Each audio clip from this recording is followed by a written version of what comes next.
I lay on the sofa in my living room, staring blankly at the ceiling. I've been here all day, studying the cracks and bumps until I know them better than I know myself. But I think that even after hours and hours of self-reflection, that's not such an impressive achievement. I've not moved positions once. My limbs feel like dead weights and my mind even more so. I feel numb all over, and I'm sure that time stopped a long time ago. Yet at the same time, forever is living itself out in my mind. Forever being my time with Bailey, and a lot shorter than I ever thought it would be. Take the picture. I grin, watching her face on the camera screen. Take it, she exclaims, locked in a position I can't quite remember, only her eyes darting about, imploring me to hurry up and take the photo. I giggle like a little kid, seeing her become frustrated. Much as I tried to take her seriously, I never could when she was angry. Just the thought of her trying to frown now nearly makes me smile. She never could quite pull it off.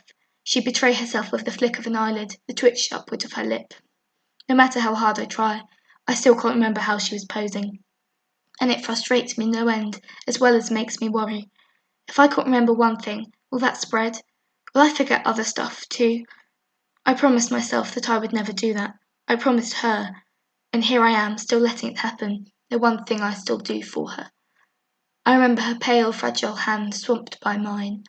I could feel her bones jutting out, and how thin her skin had grown, showing just how delicate she had become. One flick from a feather could have knocked her down. Her skin was so colourless she was like a ghost, and I guessed that she was. In just 6 months she became a shadow of her former self. Luke? Her voice is faint, and I sit up straighter, leaning closer so that my ear is practically against her lips. It had been so long since she'd spoken. I'd just been sat there next to her bed, holding her hand even when she wasn't responsive. It was early in the morning, and I was so down. When she spoke, I thought my heart might leap out of my chest. The last time she'd spoken was 4 days beforehand, and all she'd spoken for was to ask for water. I missed the sound of her voice. I still miss it. I miss her and what we had. Luke. I press closer, relishing the sound of her saying my name, knowing that it may well be the last time I ever hear it. I'm here, baby, I'm here. I stroke the back of her hand with my thumb, but she seems tense still. Are you in pain? Do you want me to call the nurse? She shakes her head slightly, tightening her grip on my hand ever so slightly, so that I can feel the pressure. She says something, but it's too faint for me to hear. Say it again, Bales. What is it? I press closer so that I can feel her lips against my skin. Promise me, she whispers. Her voice is scratchy and weak, and so quiet I can only just hear it. If my heart wasn't already broken, that would have done it. I wait for her to go on, knowing she'd hate for me to have to prompt her. That you'll remember. She trails off, and I keep rubbing her knuckles, feeling her hand slacken slightly. Remember what, baby? I hold back a breath, not wanting to obstruct her words. I need to hear this. She doesn't respond at first, and for a moment I think that she's fallen asleep again. But I still don't breathe, holding on to the hope that she'll respond. My chest is tight. Us. I finally take a breath, and it shakes on the way in. Us. How could I ever forget us? Promise me. Don't talk like that. I won't need to remember. You're right here. Her lips curve upwards slightly, but they don't stay like that. We both know that's not true. She pauses for a juddering breath, and I realise just how much effort it is for her to do such a simple thing as speak. You should go back to sleep. This is too tiring for you. No.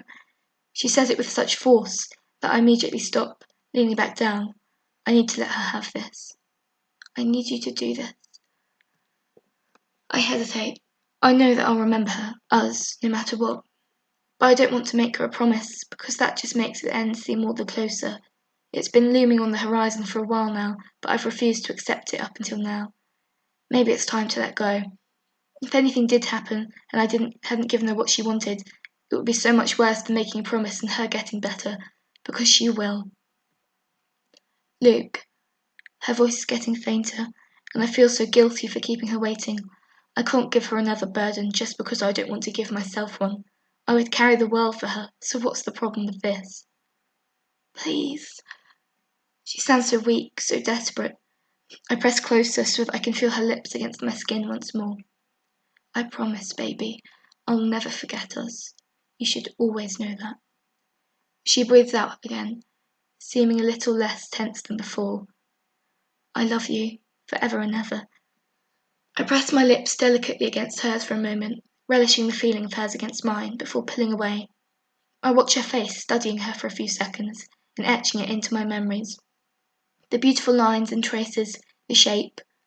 Even with tubes everywhere, and a thin, pale face, bones visible under every bit of skin, she's still beautiful, and she's still Bailey. She's also already asleep again. I sit back, her hand still in mine, and trace her fingers carefully. I know her hands better than my own. Where people use the phrase, I know it better than the back of my hand, I know it better than I know Bailey's hands, or, more often, I know it nearly as well, because those lines and delicate structures are stuck in my brain, a permanent imprint. I must have zoned out, because I suddenly realise that there's a beeping next to me, and it's lighter in the stark hospital room than before. I glance over at Bailey, seeing a light flashing and realising where the beepings come from. I rush to my feet, not dropping a hand as I call for a nurse frantically, eyes wide. This can't be happening. The nurse comes running, taking one look at the machine and fumbling one of the cabinets nearby, reappearing with an oxygen mask. She wastes no time in attaching it to the tank and securing it over Bailey's lips. I keep watching, even after the nurse reassures me and leaves.